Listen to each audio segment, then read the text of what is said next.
Bien, chicos, les repito, chicos, ¿ah? La Revolución Francesa, recuerda que tiene 5 etapas. Y estas 5 etapas, con respecto a la Revolución Francesa, se dividen en fases.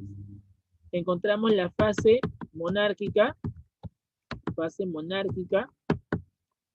y encontramos a la fase republicana, ¿cierto? La fase republicana, ¿ok?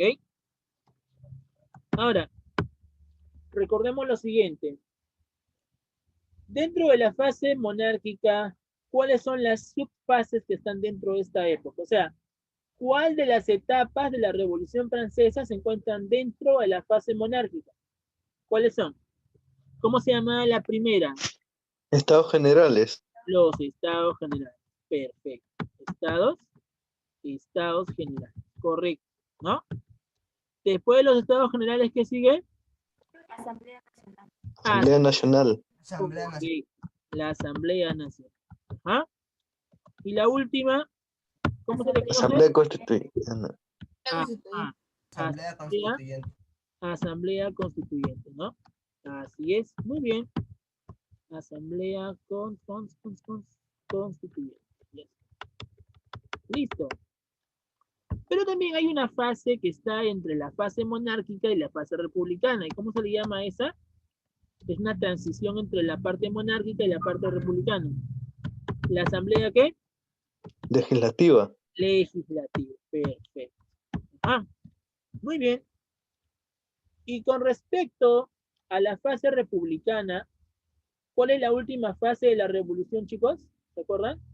¿Cuál es la última fase de la revolución? La convención, perfecto, ¿no? Así es, la convención. Listo. Ahora, preguntita para todos. ¿Con qué propósito el rey Luis XVI convocó a los estados generales? ¿Con qué propósito? ¿Recuerdan? Recuerden que el rey Luis XVI convocó a los estados generales con el propósito de solucionar, ¿qué cosa? Solucionar la grave, ¿qué? La grave crisis económica. La grave crisis económica que sufría ¿quién? Sufría Francia o la monarquía francesa. También se lograron convocar esos estados generales porque se daban temas, por ejemplo, de la hambruna que se había dado, las malas condiciones que generaron la sequía, la escasez de alimentos, los temas de la guerra que se habían originado producto pues del apoyo que hace Francia a las 13 colonias norteamericanas durante su lucha por la independencia, ¿ok? Todo eso hizo pues que Francia a partir del año 1780, ¿sí? estuviera pues atravesando una fuerte crisis económica. Por eso es que el rey Luis XVI tomó la tradición de convocar los estados generales. Los estados generales justamente servían ¿para qué? Para poder solucionar ciertas situaciones que están ocurriendo dentro de la monarquía. ¿Ok? Y vamos a ver pues que estos estados generales se van a desarrollar en el Palacio de Versalles, ¿no? Pero recuerda pues que, ¿qué cosa más se buscaba en los estados generales? También se buscaba pues proponer, ¿no? Una solución definitiva, y esa solución lo propone su ministro de Economía, llamado pues Necker. ¿Y qué es lo que propuso Necker junto con el rey? Propuso elevar, ¿qué cosa? Los impuestos, ¿cierto? Pregunta, ¿eso le pareció muy bien en gracia a la gente? No. Por lo tanto, ¿qué consecuencia trajo estos estados generales? De que el pueblo, o sea, el tercer estamento, proponga la creación de una constitución para Francia y Francia sea gobernada por una monarquía constitucional. Para eso se dio en este caso el voto para saber si estaban a favor o en contra de la constitución. El tercer estamento, representado por la burguesía, ¿qué buscaba? ¿Votos por cabeza o voto por estamento? ¿Qué buscaba el tercer estamento? ¿Por cabeza o por estamento? Por cabeza. Por cabeza, ¿sí o no? Porque recuerda pues que el tercer estamento hay más gente. Entonces, por esa razón es que le proponen al rey que el voto sea por cabeza. Pero el rey sabe muy bien que el tercer estamento tiene más gente. Por esa razón es que el rey dice, no, los votos van a ser por estamentos. Y es ahí donde se propone justamente los tres estamentos, ¿no? Encontramos pues que el rey estaba a la cabeza, ¿no? Ponemos acá, por ejemplo, el rey está acá arriba,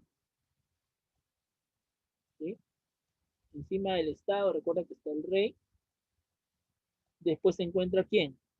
El clero, la nobleza, y finalmente ¿quién? El tercer estamento, el pueblo, ¿cierto? Así es. Ahora, ¿cuántos diputados se presentaron durante estos estados generales?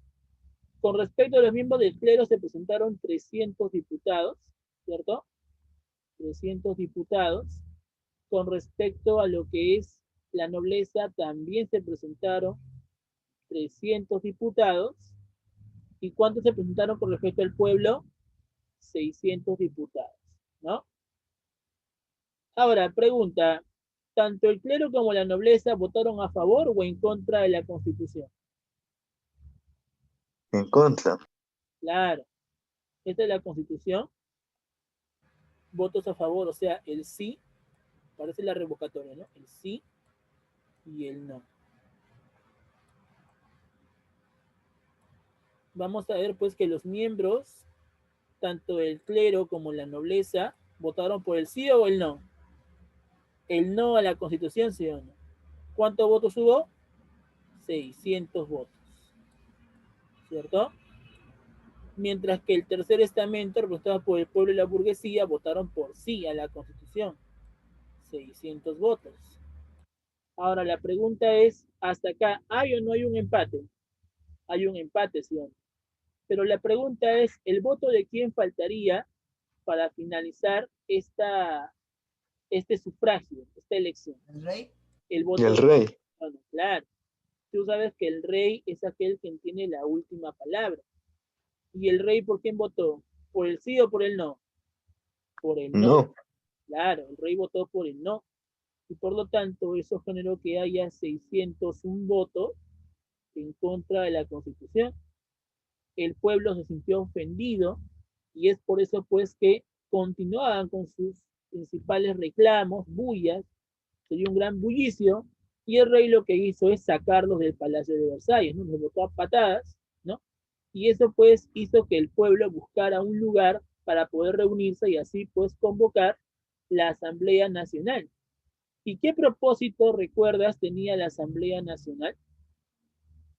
¿Qué propósito tenía la Asamblea Nacional, recuerdas? ¿Qué buscaba?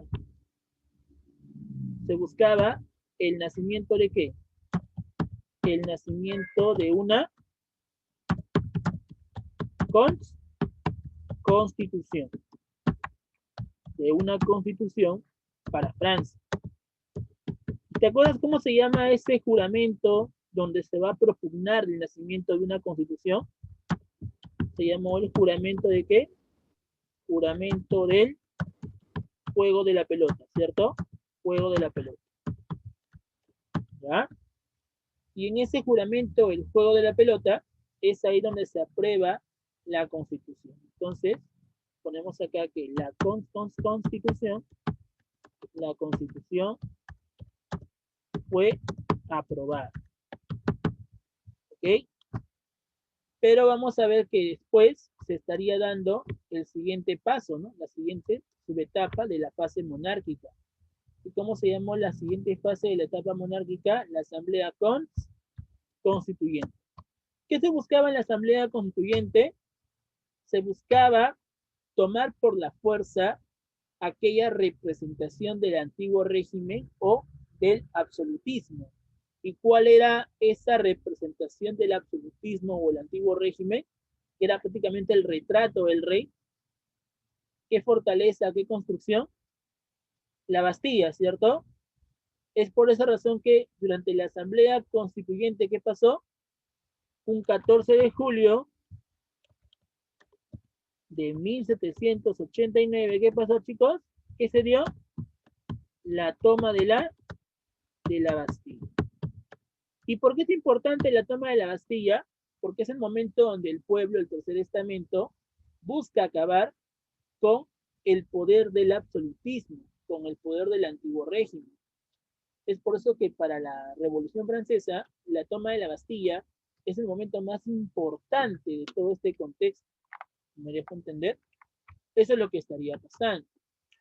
Ahora, inclusive durante esta toma de la Bastilla, pues la gente asalta esta fortaleza, libera a los presos, toman las armas, las pólvora y se dirigen hacia Versalles, ¿ok? Pero después que se dirigen hacia Versalles, recuerda pues que el rey y la reina que se encontraban en Versalles no querían dejar este palacio, ya que era su residencia principal.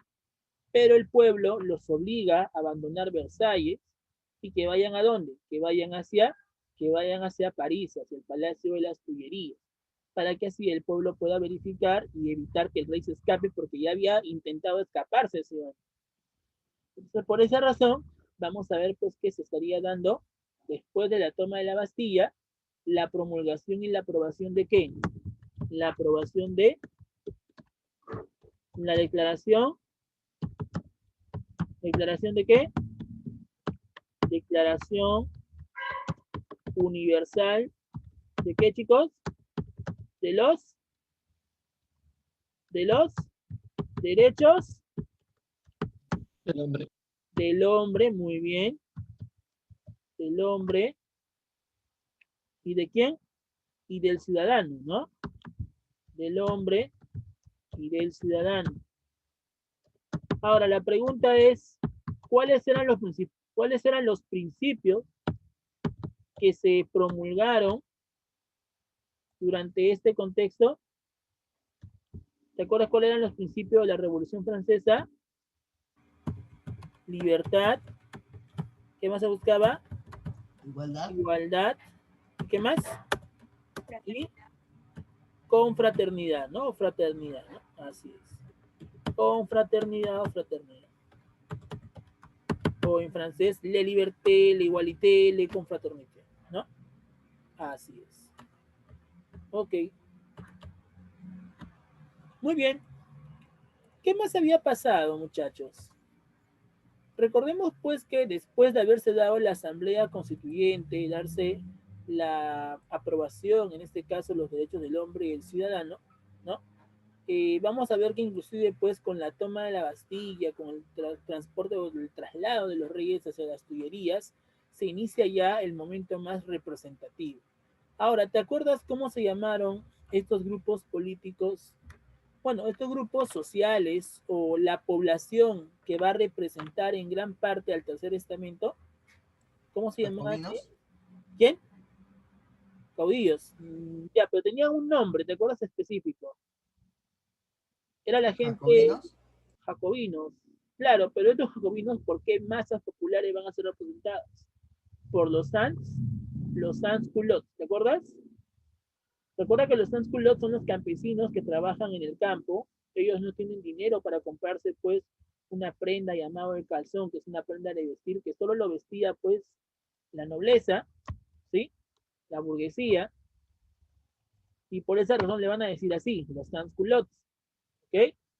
Ahora, durante la Asamblea Constituyente, inclusive, también se estaría dando paso para que aparezcan pues los líderes de la Revolución Francesa. ¿Y quiénes fueron estos líderes de la Revolución Francesa?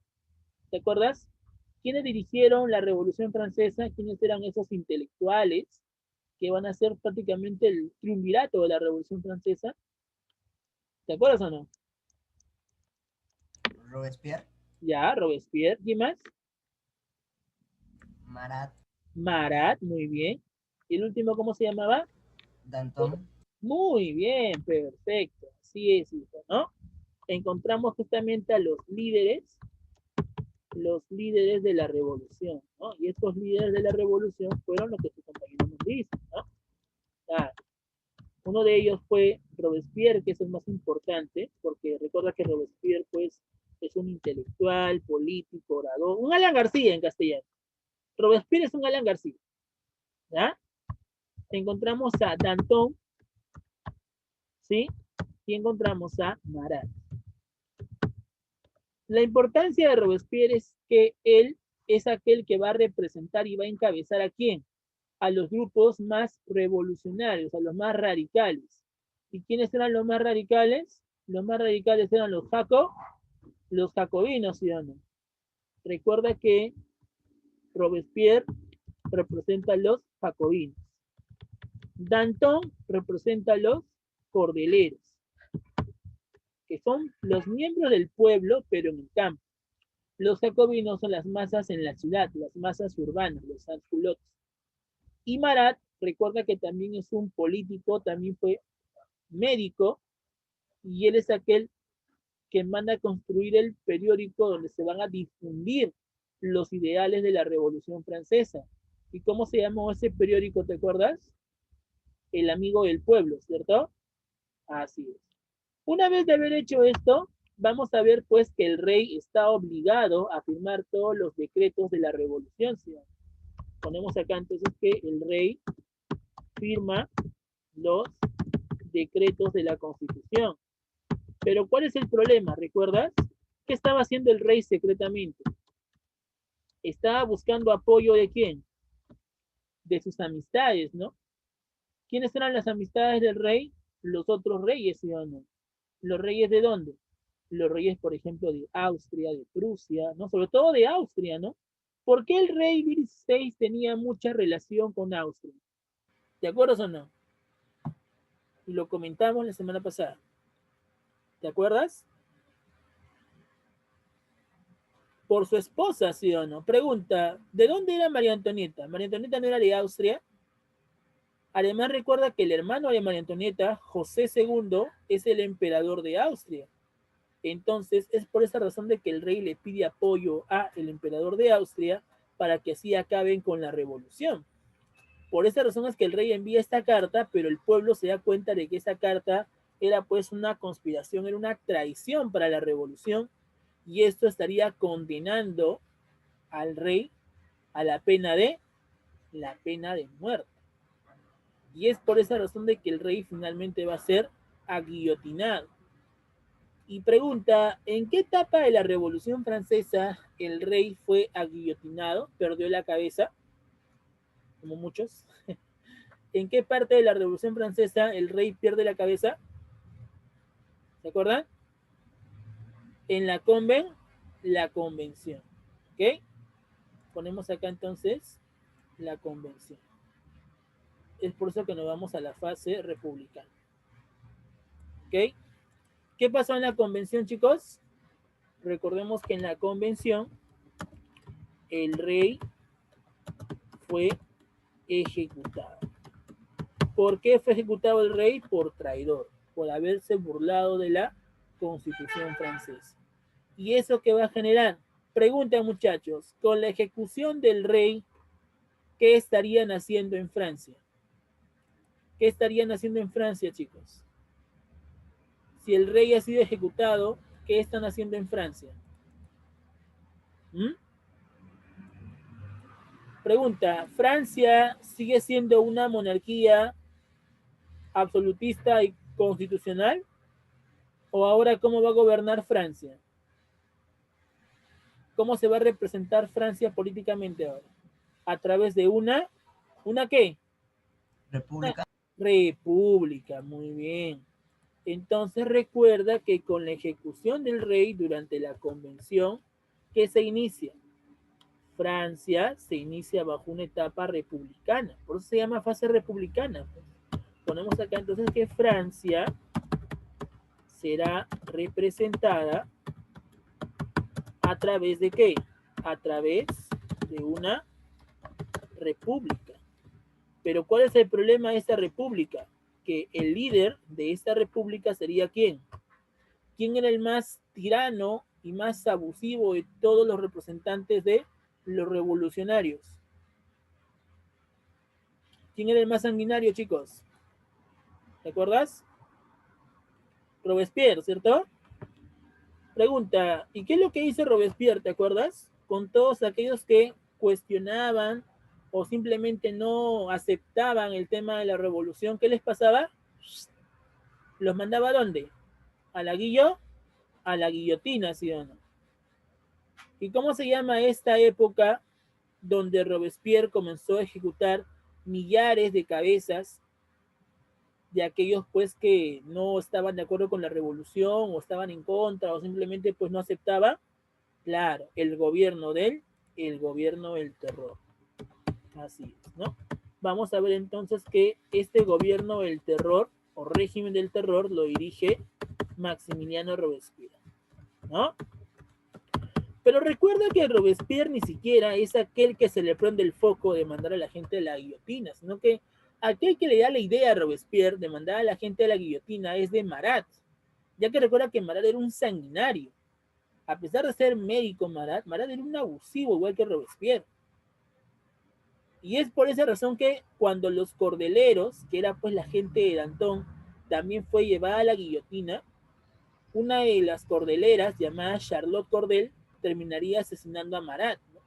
Y producto de este asesinato de Marat, Marat se convierte en un mártir de la revolución, ¿sí? Ya. Ahora, la pregunta es la siguiente, chicos. ¿Les parece correcto el régimen del terror o el gobierno del terror que dirige Robespierre en contra de los que están en contra de la revolución o en contra pues de los allegados al Estado, como quien dice? ¿Estarían de acuerdo, chicos? ¿Qué les parece el gobierno del terror? Obviamente que no, ¿verdad? Porque es demasiado, o sea, prácticamente es una exageración, ¿no? De la revolución. Por esta razón es que mucha gente propia de los jacobinos, ¿qué hicieron? Desistieron de este gobierno del terror. Es por eso que se estaría dando la famosa reacción, la reacción termidoriana.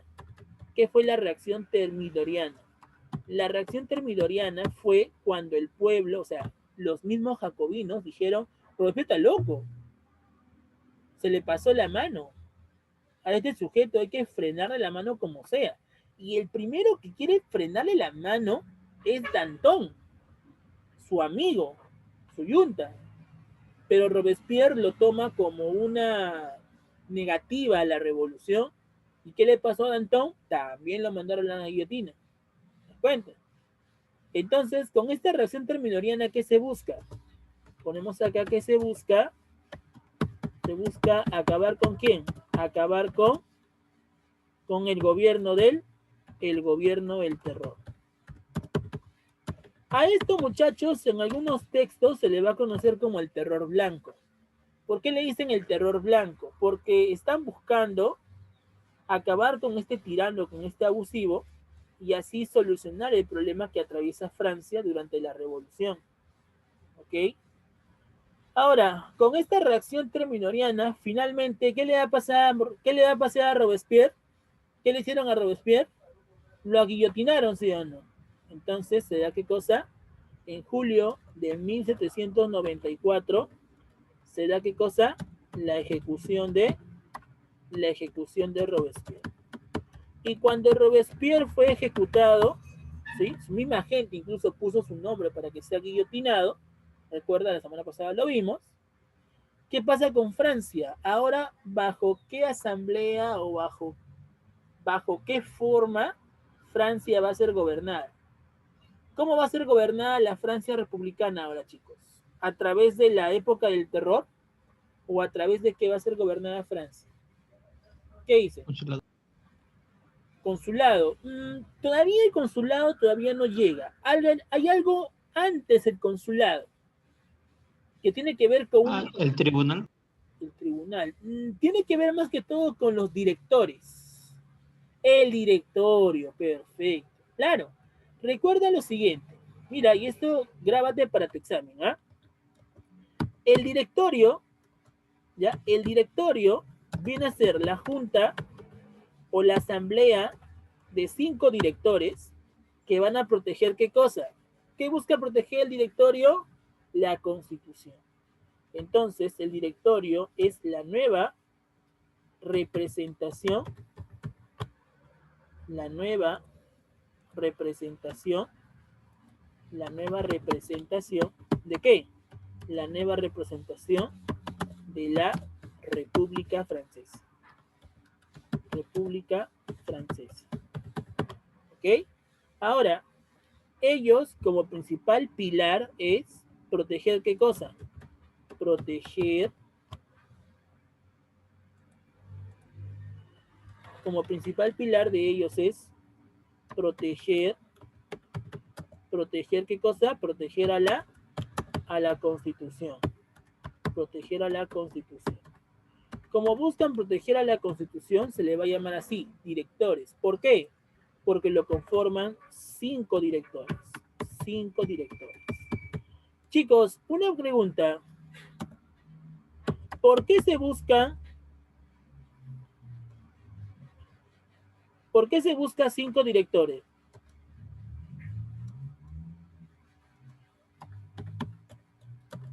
¿Por qué se busca 5 directores, chicos, y no un solo director? A ver. ¿Por qué se busca? A ver. Para que no tengan el poder absoluto nadie. Claro, más o menos por ahí va la idea, ¿no? Recuerda que cuando se le dio el poder a Robespierre, ¿qué hizo? ¿Abusó o no abusó del poder? Sí. Por lo tanto, para no sufrir otro gobierno del terror, ya no se puede confiar en una persona, pues ahora se necesita varias, entre ellas representando el directorio. ¿Ok? Claro. Pero mientras se da esta representación del directorio, ¿qué es lo que pasa a nivel exterior? A nivel exterior, las tropas francesas, ponemos acá, las tropas francesas protegen a la República ¿de quién? ¿De quién la protegen? La protegen de la invasión ¿de quién? La invasión austríaca y prusiana, que son aquellos que apoyaban pues al rey para regresar al absolutismo. Por esa razón es que con estas tropas se busca pues dirigir una defensa, y a esta defensa se le conoce como la primera coalición. ¿Y quién es el personaje que está agarrando experiencia durante esta primera coalición?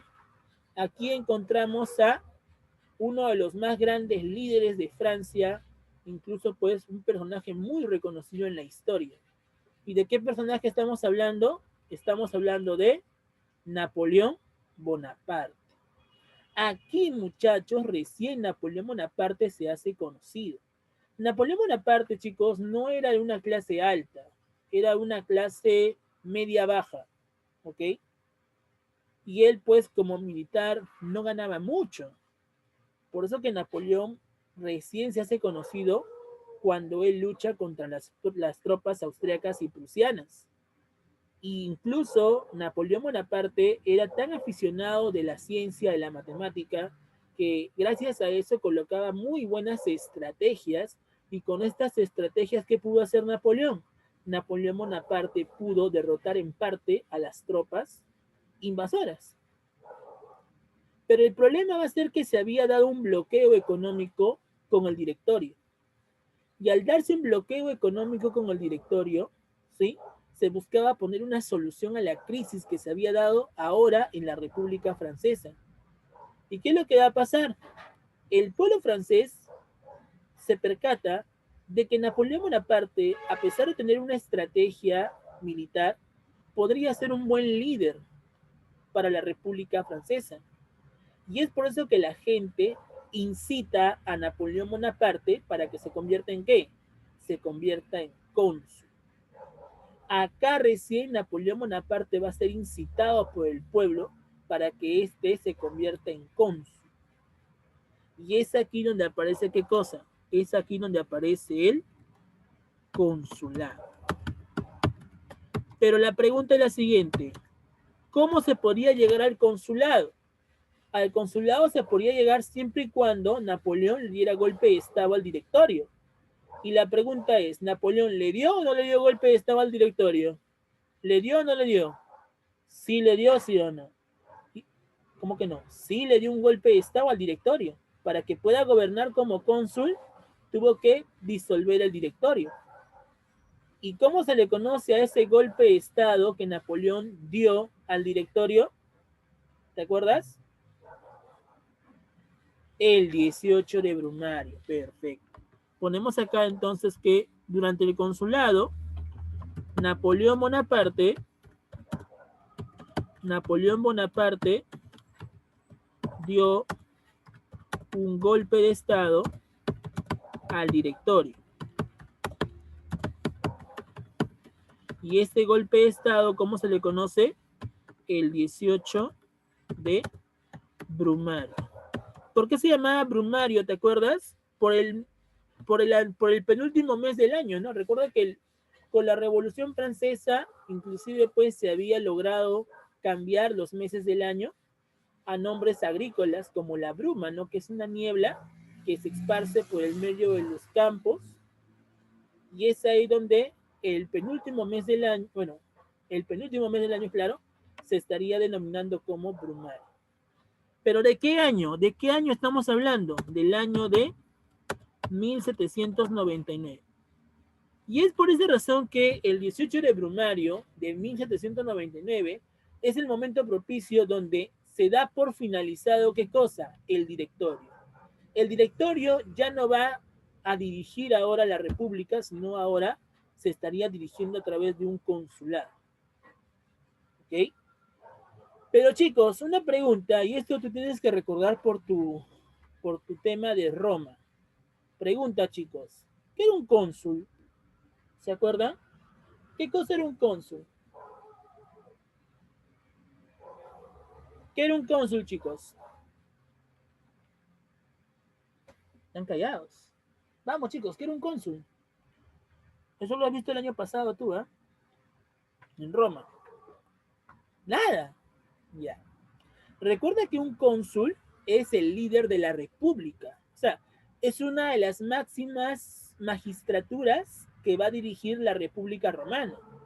Claro que obviamente el Senado estaba por encima de los cónsules porque el Senado era aquel que los elegía. Pero, a pesar de ello, los cónsules dirigía, como quien dice, ¿no? Era la mayor autoridad, la máxima autoridad dentro de las organizaciones políticas. ¿Listo? Entonces vamos a ver pues que un cónsul en una república es el líder de una república. ¿Ok? Es aquel que va a representar, va a cogobernar a la república. Pero el tema es que los cónsules solamente gobernaban un año. Su cargo era parcial y Napoleón Bonaparte va a gobernar un año de forma parcial.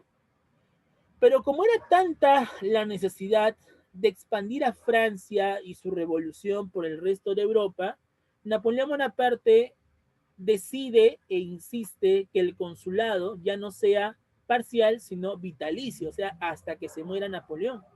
Y es ahí donde Napoleón Bonaparte dirige un consulado totalmente vitalicio.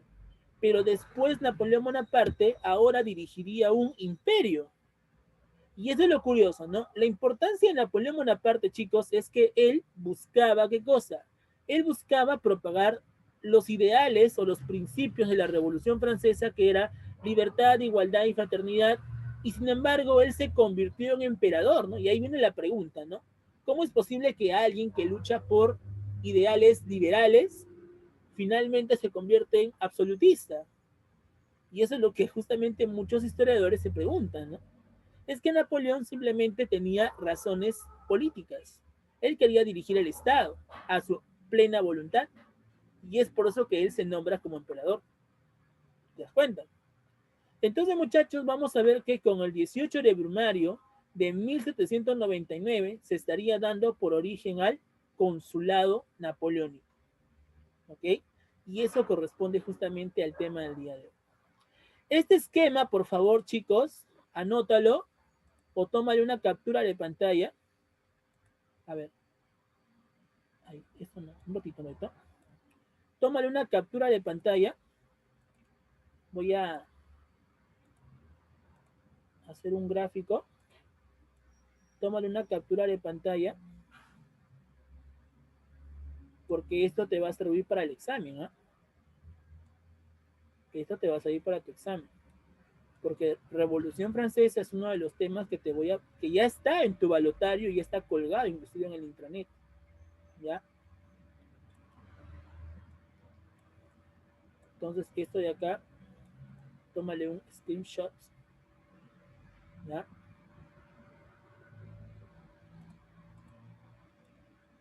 Un ratito, voy a borrar acá. No se va a borrar todo y la canción.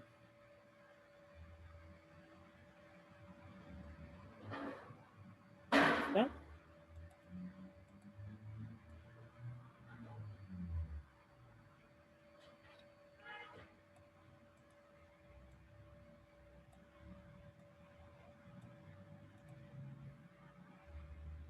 Vamos a poner aquí esto.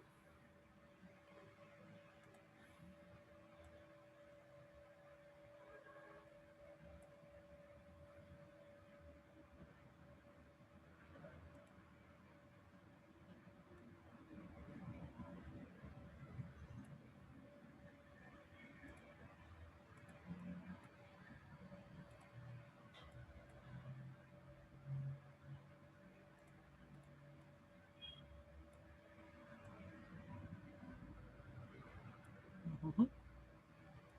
Listo. Ya está, chicos. Tómale rapidito una captura. Rapidito, rapidito. Tómale una captura. Tómale una captura porque te va a seguir para tu examen. ¿Ya? Esto es un repaso de toda la Revolución Francesa. ¿Ya? ¿Le tomaron la captura, chicos? ¿Le tomaron la captura? Hello. ¿Le tomaron la captura? Ya. Bien. Para aquellos que no le hayan tomado la captura y a sus compañeros que ya lo tomaron, que los comparten en su grupo. ¿Ya? O el grupo de WhatsApp de nosotros lo pueden publicar, no hay problema. ¿Ya? Este esquema le va a subir para el examen. Listo, muchachos. Entonces, después de ver esto, vayamos a ver a nuestro tema importante, que es la era napoleónica. Así que, atentos por aquí. Bien, la era napoleónica. Ponemos entonces por aquí, pantalla completa. Bien, chicos, ¿qué viene a ser la era napoleónica? Como te dije, Napoleón Bonaparte, por primera vez en su vida, estaría gobernando la República Francesa. ¿A través de qué cargo? ¿A través de qué cargo gobierna por primera vez Napoleón Bonaparte la República de Francia? ¿Con el cargo de ¿Director? director o cónsul? ¿Consulado? Cónsul, ¿no? Claro, el cónsul, ¿no? Cónsul. Claro, Napoleón Bonaparte justamente es aquel que va a dirigir el consulado. Recuerda que el directorio lo disuelve, ¿sí? Acuérdate de Fujimori, disolver, ¿ya? Cuando Napoleón Bonaparte disuelve el directorio, es ahí donde empieza su época llamada el consulado. El consulado va a ser la nueva forma de gobierno que Napoleón hace con respecto a la revolución y la república francesa. ¿Qué es lo que tenemos que saber de Napoleón? Algo breve nada más. Chicos, como le decía, Napoleón Bonaparte en sí no era de clase alta, era de clase media baja. Él ni siquiera era francés. ¿Ya? ¿Sabe de dónde era Napoleón Bonaparte? Napoleón Bonaparte era de Córcega. Profesor, ¿y dónde queda Córcega? A ver, vamos al mapa. Bueno, esto ya lo puedo borrar. Vamos al mapa. A ver, te voy a hacer un mapa por aquí.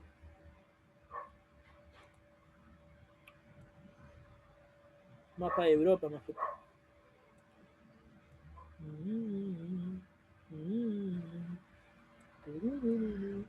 Sí.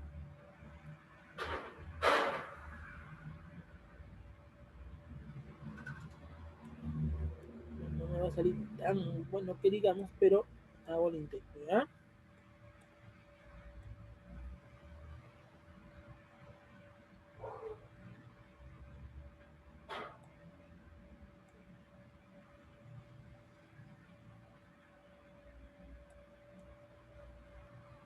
Ya. Ahora, chicos. Napoleón Bonaparte era de Córcega. ¿Dónde queda Córcega? Una pregunta, muchachos. Ustedes por geografía básica. ¿Cómo se llama la isla que limita con Italia? Esta isla que está por acá. ¿Cómo se llama? Que tiene forma Sicilia. de... Sicilia. Perfecto. Ok. Pero también hay una isla pequeña que está cerca de Sicilia, ¿no? Cerdeña. Cerdeña, ¿no? Claro, así como la marca de la jamonada, ¿no? Que tú compras en la panadería, ¿no? Claro. Pero ¿sabías tú que la antigua isla de Cerdeña limitaba con una zona llamada Córcega? Y ojo, esta zona de Córcega fue el lugar de donde vino Napoleón Bonaparte. Y Córcega era una frontera que tenía Francia e Italia. Córcega limitaba Francia con Italia. Incluso es por esa razón que se dice que el verdadero origen de Napoleón es italiano. Su verdadero nombre era Napoleón di Bonaparte. Tú sabes que cuando alguien apellida así di Bonaparte o di Bonapardo, ¿no? Representa pues a un origen italiano.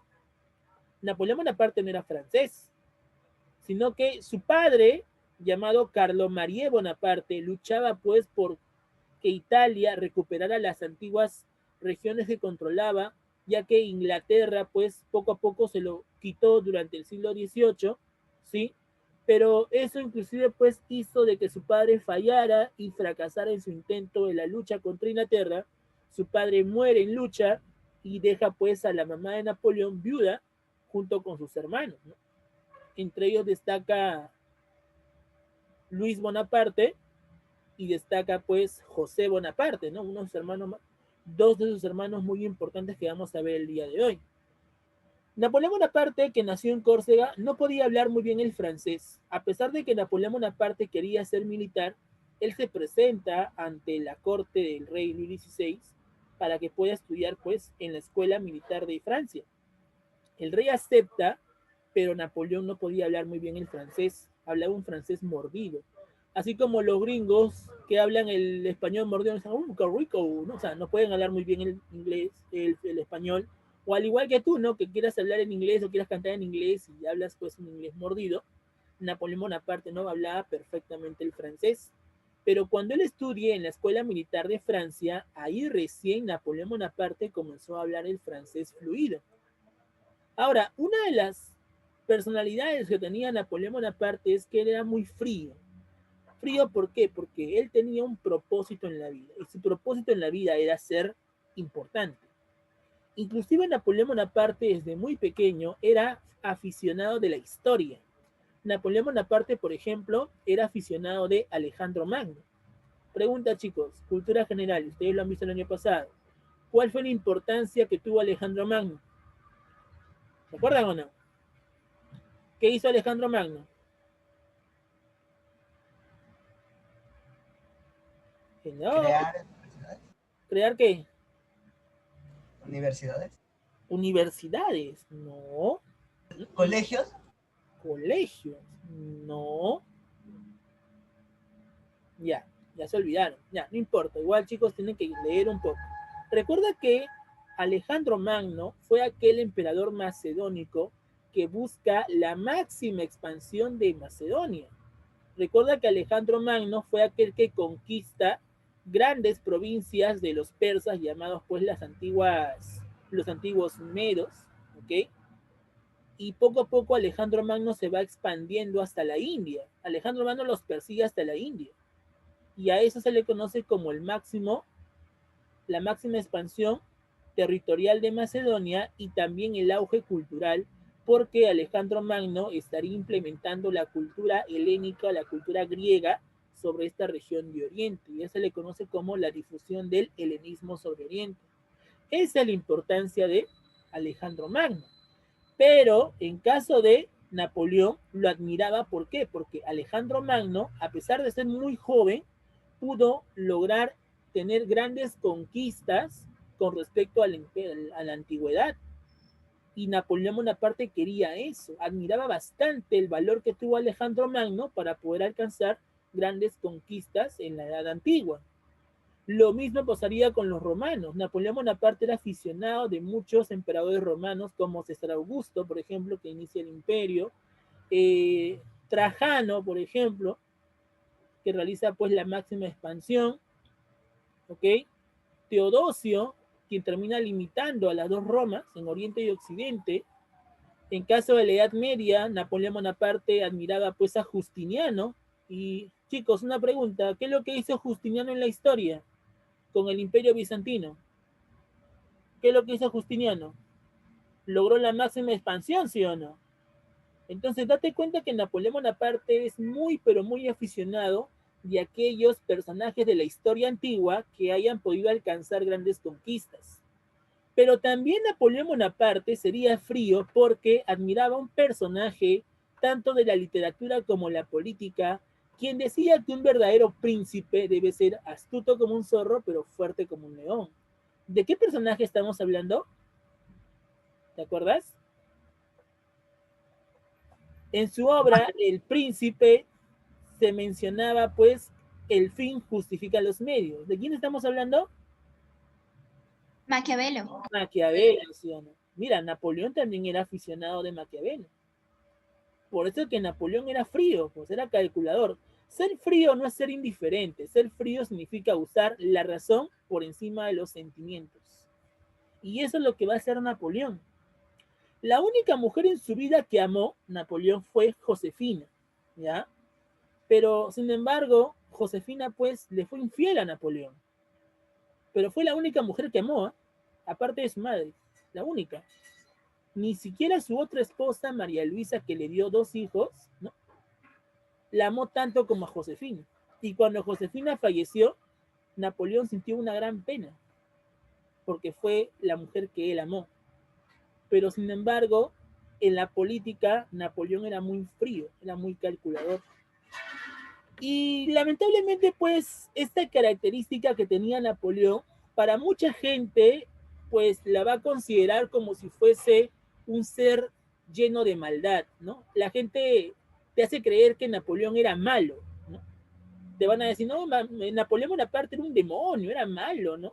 Es el anticristo, ¿no? Y a veces, pues, la Iglesia Católica también consideraba que Napoleón Bonaparte era un anticristo, el primer anticristo de la historia. Y el segundo anticristo de la historia, según la iglesia, sería Hitler.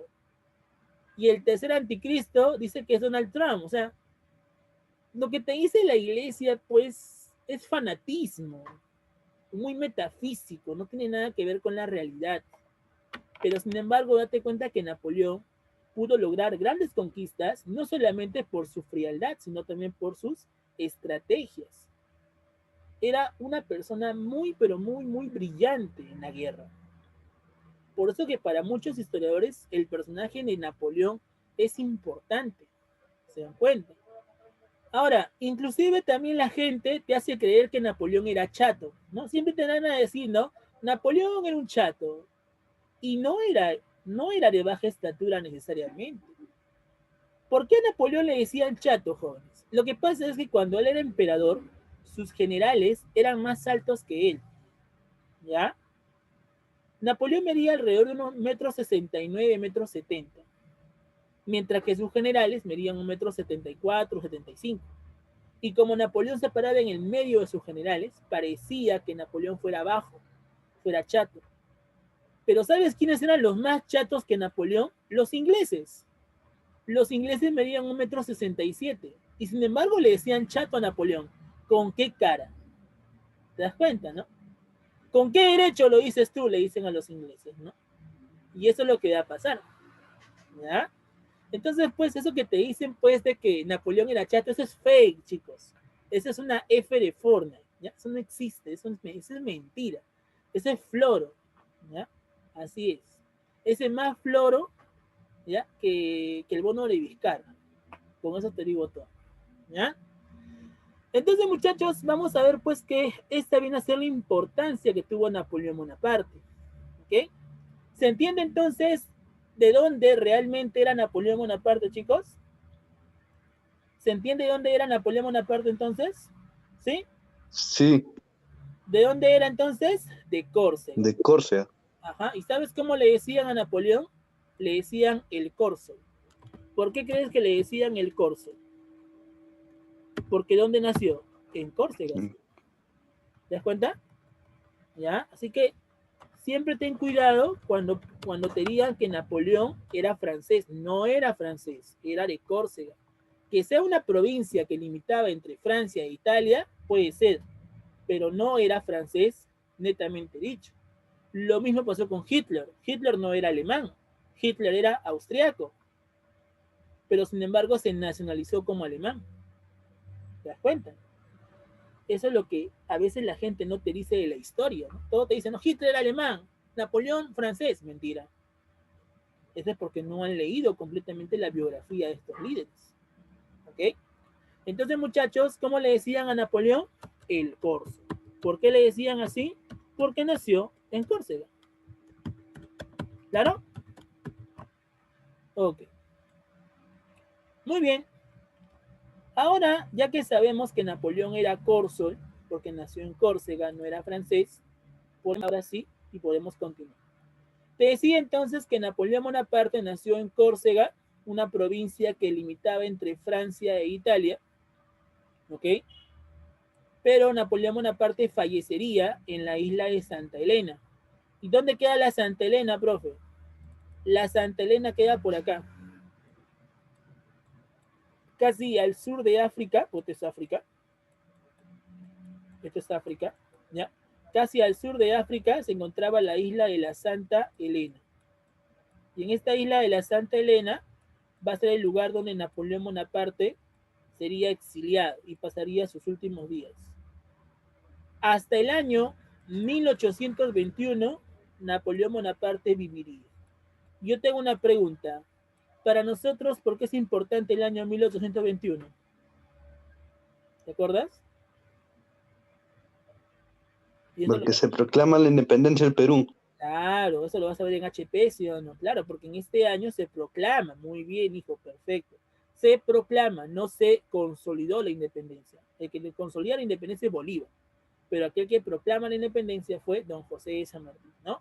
Así es, ¿ya?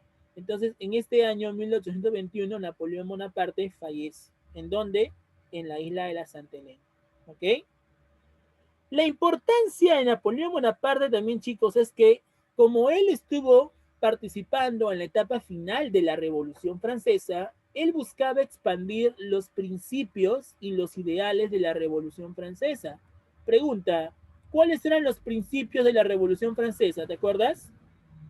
La libertad, ¿qué más? Igualdad. Igualdad, ¿y qué más? La Fraternidad. fraternidad o confraternidad, ¿cierto? Le puedes decir LIC, libertad, igualdad, confraternidad. Es una mnemotecnia que puedes usar. ¿Ok? Entonces, la importancia que tuvo Napoleón Bonaparte, chicos, fue que él buscaba difundir y propagar los principios de qué? De la Revolución Francesa. Recuerda que Europa, durante este contexto del siglo XIX, todavía sigue siendo absolutista. Austria, Prusia, Rusia, Inglaterra eran gobernados por líderes absolutistas. Por esa razón es que se buscaba con las tropas napoleónicas disminuir el absolutismo y propagar los ideales de la Revolución Francesa. ¿Ok? Pero para eso Napoleón tuvo que dar un golpe de Estado y a ese golpe de Estado, ¿cómo se le va a llamar, chicos? El 18 de Brumario. ¿Por qué se llama 18 de Brumario? Porque ya sabes que el mes de noviembre en Francia va a ser llamado como Brumario. ¿Ok? Pero la pregunta es, cuando Napoleón Bonaparte da su golpe de Estado, su 18 de Brumario, ¿a qué le pone fin Napoleón? ¿Al director. Napoleón le pone fin al director. ¿Ok? Eso es lo que estaría pasando. Pero para que el consulado de Napoleón sea legítimo, ¿qué tuvo que hacer Napoleón? Napoleón tuvo en este caso que utilizar a los plebiscitos. Muchachos, pregunta de cultura general, ¿qué es un plebiscito? De repente ustedes por cívica lo han escuchado. ¿Qué es un plebiscito? ¿Qué es un plebiscito, chicos? ¿Una elección? Una elección, una consulta popular más que todo. Por ejemplo, cuando se dio el tema del cambio de Congreso, se hizo un plebiscito. Se consultó al pueblo para que ellos propusieran a los nuevos congresistas, ¿no? Ya, esto justamente es un plebiscito, una consulta popular. ¿Ok?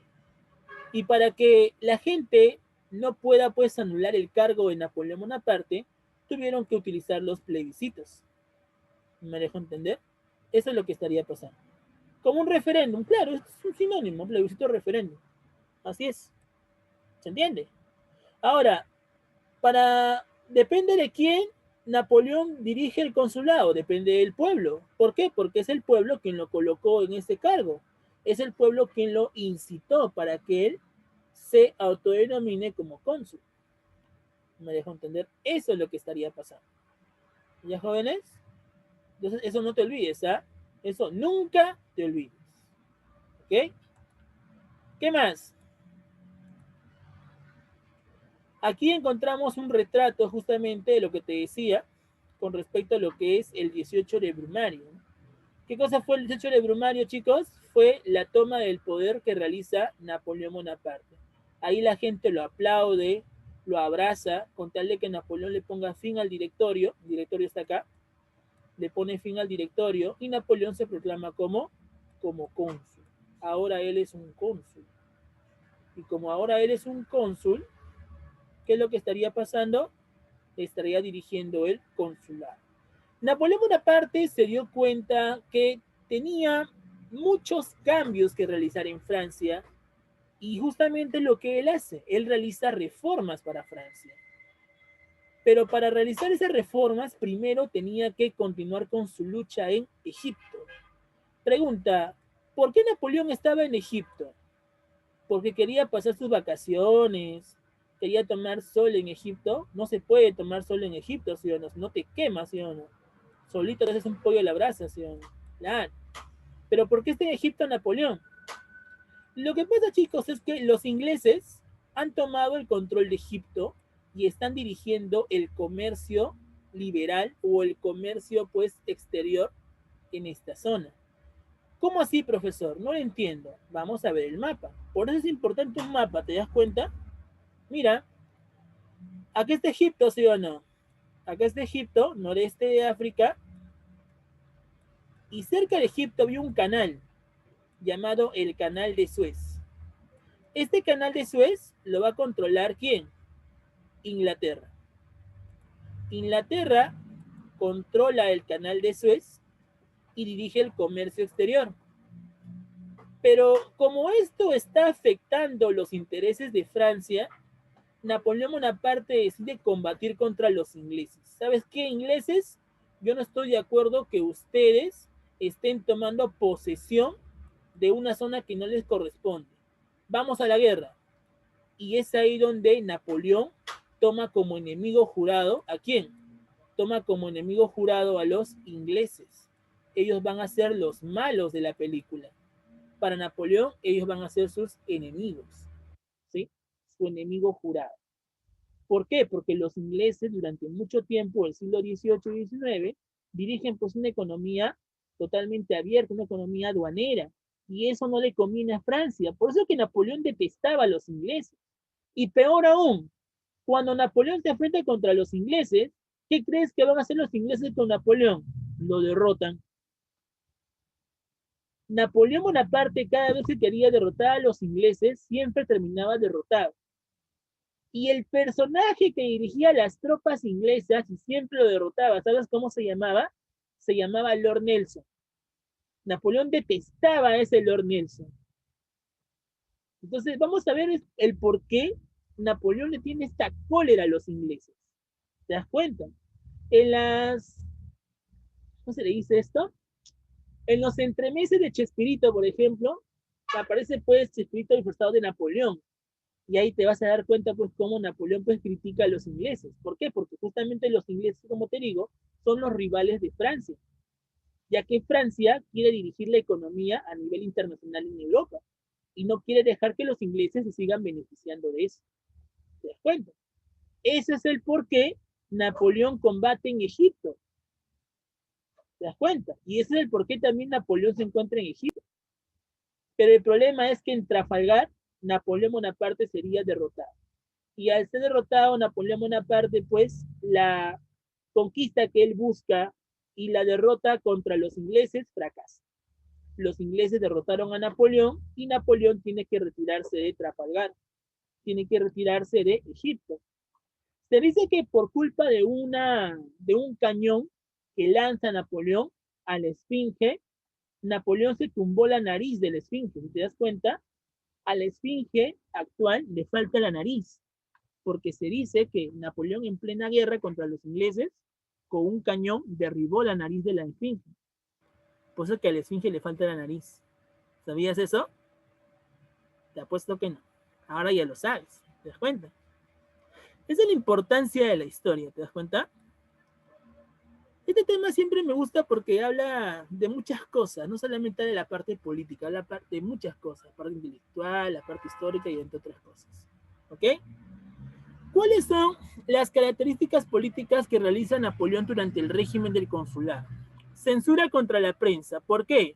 Porque la prensa está opacando, está boicoteando lo que Napoleón está proponiendo, un cambio de gobierno. Aquellos que estaban a favor del directorio van a censurar, van a tratar pues de boicotear las políticas de Napoleón, y Napoleón lo que hace es censurar a la prensa, tipo Velasco cuando tomó los medios de comunicación. ¿Te das cuenta? Se da un fuerte poder centralizado del Ejecutivo, donde los prefectos y subprefectos, que van a ser pues militares, van a dirigir ahora las gobernaciones locales. Se controla y se reprime a la oposición política creándose la policía de Fadrois. Aquí aparece la primera policía francesa, y aquel que dirige la policía francesa fue un tal Joseph Fadrois. ¿Se dan cuenta? Una de las reformas económicas que Napoleón hace fue construir y crear el primer Banco de Francia. Y este Banco de Francia estaría implementando la primera moneda nacional conocido como el franco germinal. Ahora la moneda ya no van a tener la cara del rey, ahora la moneda va a tener la cara del emperador, la cara de Napoleón. Y a eso se le va a conocer como el franco germinal. Napoleón Bonaparte había derrotado a Austria, y al derrotar a Austria y reconocer sus fronteras naturales con ellas, firmaría un tratado de paz llamado la Paz de Lunéville. Recuerda que Austria y Francia se encuentran muy cerca. Entonces, para poder reconocer las fronteras, Napoleón Bonaparte firma este tratado llamado la Paz de Lunéville. Pero hay otra cosa que a Napoleón también se le viene a la cabeza. ¿Y qué es lo que se le viene a la cabeza? Napoleón se da cuenta que la iglesia aún tiene poder. Y si la iglesia aún tiene poder, no es dable, o sea, no es posible venirme abajo con la iglesia, porque ¿qué pasa si yo choco con la iglesia? ¿Qué pasaría si Napoleón hubiese chocado con la iglesia, chicos? Todo el mundo católico se le hubiera venido encima, ¿sí o no? Entonces Napoleón no quiere eso, pues Napoleón quiere una alianza, ¿para qué? Para que la iglesia no se entrometa. A pesar que la iglesia va a criticar duramente a Napoleón durante el imperio, la iglesia durante el consulado se vuelve un aliado de Napoleón. Y a ese acuerdo de paz que firma Napoleón con la iglesia, sobre todo con el Papa Pío VII, se le conoce como el concordato. ¿Sí? Concordato. ¿Ok? Ahora, los ingleses, como siempre derrotan a los franceses, sobre todo derrotan a Napoleón, Napoleón dice, quiero acabar con esta coalición. Así que, por lo tanto, hay que firmar una paz. Y es ahí donde se firma el tratado conocido como la Paz de Amiens. La Paz de Amiens, chicos, fue la única paz o el único tratado que se firma entre Francia e Inglaterra. ¿Por qué? Porque recuerda que los ingleses son los archienemigos, los enemigos jurados de Napoleón. Y una de las reformas importantes a nivel jurídico, ¿sí? A nivel legal, viene a ser la creación del primer Código Civil. Y este Código Civil napoleónico, chicos, tendría principalmente las características propias de la Revolución Francesa, que justamente planteaban el matrimonio, el divorcio, la familia y la herencia. Nuestro Código Civil, por ejemplo, nuestro Código Civil peruano, tiene una base del Código Civil napoleónico. Porque una pregunta, ustedes de repente habrán escuchado, pues, en su curso de cívica, pregunta, ¿el matrimonio, los derechos del matrimonio y las causales del matrimonio en sí, están o no están presentes en el Código Civil peruano? Sí. El divorcio también. La familia también, por supuesto, el derecho de familia. Y también el derecho a la herencia. ¿Te das cuenta? Entonces, nosotros nos podemos dar cuenta que nuestro Código Civil tiene una base del Código Civil napoleónico. ¿Y cómo así pudo haber llegado el Código Civil napoleónico al Perú con la independencia? Porque la pregunta es la siguiente. ¿Dónde aparecieron las juntas de gobierno? En España. Y estas juntas de gobierno, cuando lleguen a América, van a traer justamente todas las recopilaciones que se dieron en Europa durante el siglo XIX. Y es así como el Código Civil napoleónico se va a difundir en América. Nuestro Código Civil también tiene una base del Código Civil argentino. Pero la primera base importante que tiene nuestro Código Civil es el Código Civil de Napoleón. ¿Se dan cuenta? Eso es lo que estaría pasando. Aquí tenemos una imagen, por ejemplo, del Código Civil napoleónico. ¿Ya? Así es. Ahora, Napoleón Bonaparte, cuando realiza la firma de este concordato, de este acuerdo de paz con el Papa, este es el Papa Pío VII, ¿ya? Napoleón Bonaparte le pide que el Papa lo corone, lo condecore como emperador a partir del año 1804. Y el Papa lo corona llevándolo a la Catedral de Notre Dame. ¿Te acuerdas dónde estaba el jorobado? Ya. En la Catedral de Notre Dame, Napoleón Bonaparte fue coronado como emperador. Pero lo curioso es que cuando Napoleón Bonaparte estaba recibiendo la corona, él le quita la corona al Papa y él mismo se la pone. O sea, era tanta la soberbia de Napoleón que él mismo se coloca la corona. Y cuando él se coloca la corona, estaría mandando llamar ahora a su esposa, la mujer que él amó. ¿Y de quién estamos hablando? De la primera emperatriz francesa llamada Josefina. ¿Ya? El verdadero nombre de Josefina era Josephine Tacher de la Plagerie, pero simplemente Josefina para ti. ¿Ok? Josefina. Y punto. Josefina de Bonaparte porque se casó con Napoleón. A pesar que no tuvo la aprobación de su mamá, Josefina se casó con Napoleón. Y las amigas de Josefina tampoco estaban de acuerdo que ella se casara con Napoleón porque como Napoleón era militar, pues las chicas le decían, es misio, no tiene plata. Pero cuando Napoleón Bonaparte se vuelve emperador, ¡ah, caramba! La cosa cambió. Y Napoleón Bonaparte le regaló un palacio a Josefina. Y ese palacio sería la residencia de la emperatriz. Napoleón Bonaparte también le regala joyas, le regala vestidos, le da muchos lujos de parte de la plata del Estado. Pero hay un problema. El único problema de Napoleón es que, como tiene que continuar con sus conquistas, Napoleón Bonaparte no tiene tiempo para Josefina. Y por lo tanto, la única noche donde pudo estar con Josefina fue su noche de bodas y nada más. Después Napoleón continuó con su lucha contra los ingleses en Egipto y contra su lucha contra los austríacos y prusianos. Por eso que Josefina, como se sentía muy sola, va a ser visitada por sus amigas y también por sus amigos. Y se dice pues que los amigos que visitaban a Josefina, pues ya te imaginas qué pasa. ¿Te das cuenta? Por eso, chicos, cuiden a sus novias. ¿Ya? Así es. Bueno, aquí tenemos entonces, muchachos, a la representación de Napoleón y Josefina. ¿Sí? Napoleón como emperador, Josefina como emperatriz. ¿Ok? ¿Qué más? Vamos a ver ahora el imperio. Como te dije, una vez que Napoleón Bonaparte sea coronado como emperador, Napoleón Bonaparte continúa con su lucha contra los ingleses durante el combate de Trafalgar, pero el combate de Trafalgar fracasó, porque otra vez los ingleses derrotaron a los franceses, derrotaron a Napoleón, y es ahí donde Lord Nelson seguía derrotando a las tropas de Napoleón. A pesar que Napoleón Bonaparte tenía sus mejores generales y mariscales, como el mariscal Ney, por ejemplo, que era el mayor de todos y era el más crítico y el más avisado de todas las tropas armadas, el mariscal Murat, por ejemplo, ¿no? Son los generales más importantes que tuvo Napoleón durante sus conquistas. Incluso el mariscal Ney fue aquel que le entregó su palabra.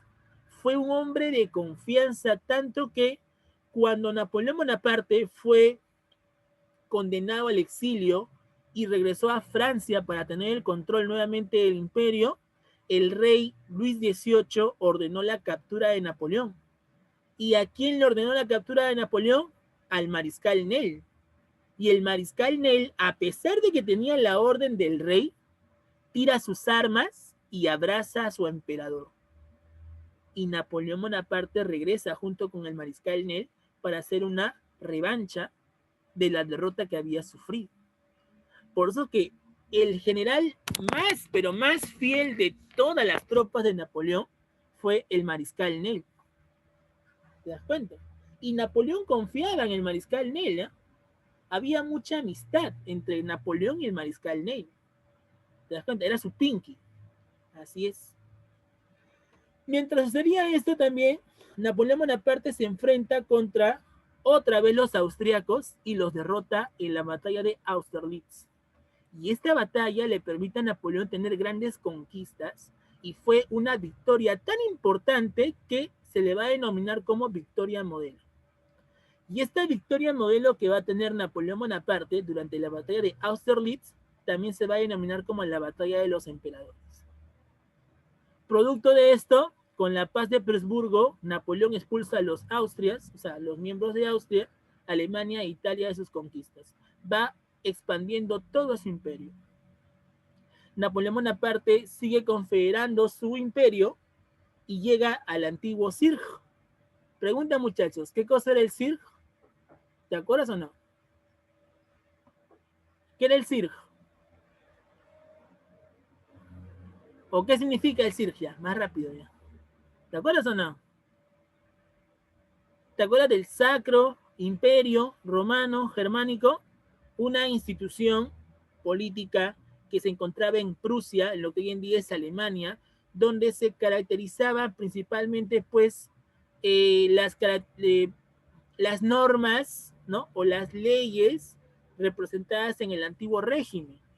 Napoleón Bonaparte, como está en contra del antiguo régimen, disuelve el Cirj y logra confederar el Rin. ¿Qué cosa significa Rin? Rin significa Real Imperio Napoleónico. Y esto va a ser dirigido por un protectorado. Y este protectorado tiene que cumplir las bases ideológicas de Napoleón. ¿Y cuáles son sus bases ideológicas? El liberalismo, la libertad, la igualdad, la confraternidad.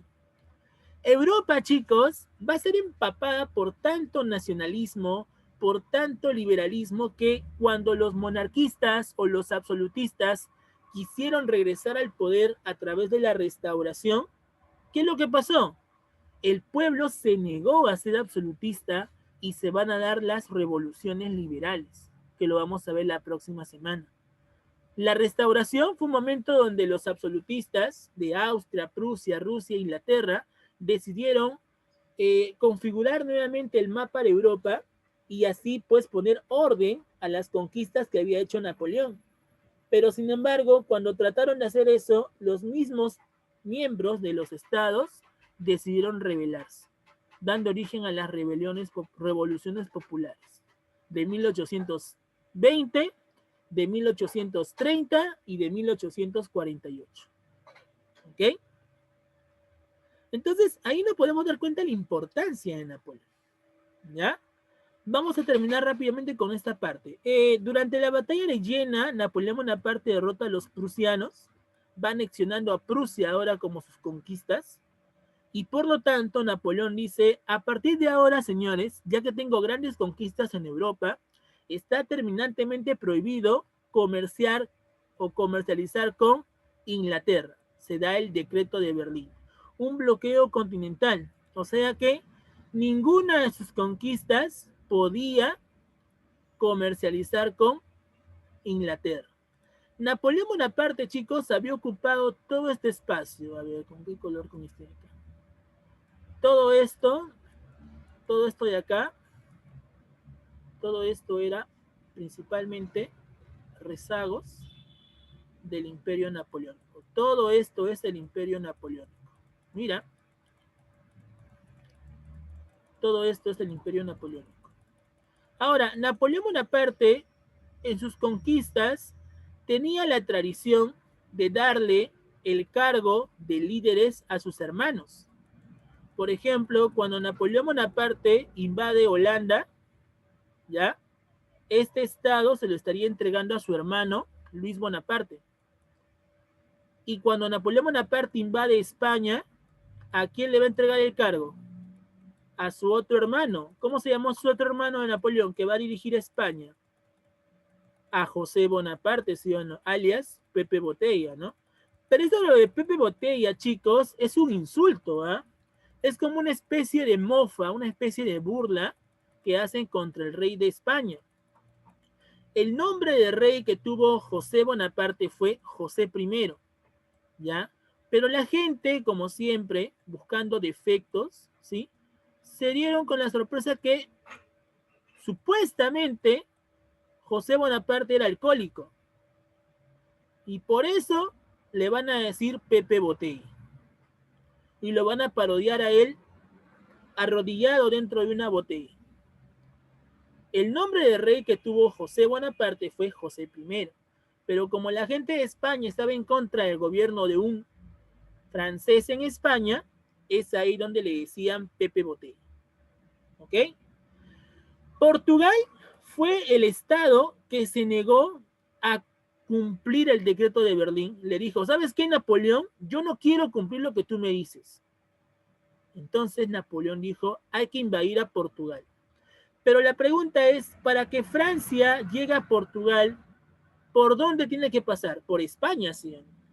Por eso es que Napoleón tuvo que firmar un tratado llamado el Tratado de Fontainebleau, para que Napoleón ingrese por España y después llega a Portugal y logra derrotarla, separándola en 3 estados. Pero cuando Napoleón regresa a España, se gana otra sorpresa. ¿Y cuál es esa sorpresa? De que el rey de España, Carlos IV, estaba en guerra con su hijo Fernando. ¿Por qué? Por la corona. Napoleón Bonaparte se sobó las manos y dijo, ajaja, acá hay guerra, hay que meter candela. Napoleón Bonaparte utilizó tanto a Carlos como a Fernando. Primero apoyó a Carlos, después apoyó a Fernando, y como Fernando era joven, chibolo, a Napoleón se le ingenió y diciendo, este puede ser muy manipulable. Primero voy a manipular a este para salirme con la mía, y finalmente pues lo encierro. Durante el motín de Aranjuez, Napoleón Bonaparte, ¿sí?, obligó a que Carlos IV se diera el trono, se diera la corona ¿a quién? Se diera la corona a su hijo Fernando. ¿Ok? Entonces, durante el motín de Aranjuez, chicos, vamos a ver pues que Carlos IV entrega la corona a Fernando. Fernando ya estaba coronado como rey, ya tenía la corona en la cabeza, mira, acá está Fernando, ya tiene la corona en la cabeza, pero hay un problema. Napoleón Bonaparte le dice, Fernando, una preguntita, ¿y quién te ha dicho a ti que tú vas a ser el rey? No, pero hombre, yo soy el hijo de Carlos IV. No, hermano, le dice, la corona no es para ti. I'm sorry, lo siento, le dice, pero la corona es para mi querido y hermanísimo José Bonaparte. Así que, I'm sorry, lo siento, chao corona para ti. Ay, por si acaso, quedas detenido. Imagínate. Y la corona finalmente se le va a entregar ¿a quién? A su hermanito. O sea que Carlos IV a la cárcel, Fernando a la cárcel. Ahora, ¿quién va a gobernar España? España va a gobernar ahora su hermanito. ¿Y quién es su hermanito? José Bonaparte. José Bonaparte ahora es el nuevo rey de España. Acá se da la dinastía borbónica, la dinastía de Francia, pero el pueblo español se negó ante esta política autoritaria y se da la guerra de independencia española. Como te dije, la gente pues estaría buscando un defecto en José y es ahí donde supuestamente él se refugiaba pues en los brazos del alcohol. Y por ser supuestamente alcohólico le decían Pepe Botella. Ahora, mientras se da la lucha de la independencia española, las tropas que se negaban a ser invadidas por las de Napoleón terminaban siendo fusiladas y masacradas. Y estas tropas que se van a negar ante esta política arbitraria del imperio napoleónico, poco a poco se van a reunir y se van a conocer como las juntas de gobierno.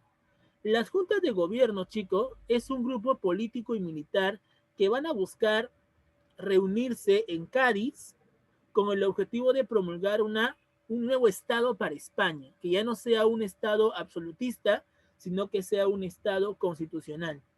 Y es por esa razón que aparecen las Cortes de Cádiz. Y con esas Cortes de Cádiz se estaría promulgando la Constitución de Cádiz de 1812. Y esta Constitución de Cádiz de 1812, chicos, ¿sí? Sería aquella que estaría promulgando muchas reformas, tanto en España como en sus colonias. Por ejemplo, las reformas que planteaba las Cortes de Cádiz fue la separación de poderes, ¿no? Algo planteado por la Ilustración. Buscaba la soberanía popular, la igualdad política entre americanos y españoles. Recuerda que antes, pues, los españoles y los americanos, los criollos, eran totalmente diferentes, ¿no? Pero con las Cortes de Cádiz, con la Constitución de Cádiz, se promulga una igualdad entre americanos y españoles. También se le pone fin a ¿qué? Al tributo indígena. Y también se busca abolir con el Tribunal de la Santa Inquisición. Todas estas reformas promulgadas en las Cortes de Cádiz terminarían siendo promulgadas en América. Y a partir de 1810 hacia adelante, las juntas de gobierno se van a reunir y van a comenzar sus luchas, denominándose como las conspiraciones criollas. Y el virrey del Perú, que va a tratar de, bueno, va a aplastar la gran mayoría de juntas de gobierno, fue el virrey José Fernando de Abascal. Pero la única junta de gobierno que no pudo derrotar fue la Junta de Gobierno de Buenos Aires, porque se quedó sin plata, se quedó sin recursos, pero esa Junta de Gobierno de Buenos Aires poco a poco va a seguir avanzando y en 1818 se da la independencia de Buenos Aires, en 1819 la independencia de Chile y en 1821 la proclamación de la independencia del Perú por parte de don José de San Martín. ¿Te das cuenta? Y eso es lo que va a pasar durante este contexto, muchachos. ¿Ya? Entonces, nos vamos a quedar hasta aquí. ¿Ya? La próxima semana vamos a continuar prácticamente con la última parte de lo que es la era napoleónica, ¿sí? Y vamos a ver el tema de la restauración y el tema también de las revoluciones liberales. Ya, muchachos, porque ya son más de las 2. Yo sé que tú quieres almorzar, yo también hace rato, ¿sí? Así que hasta aquí. ¿Hay alguna pregunta con lo que hemos visto, chicos? ¿Alguna duda? ¿Alguna pregunta, duda? ¿Todo claro? ¿Sí?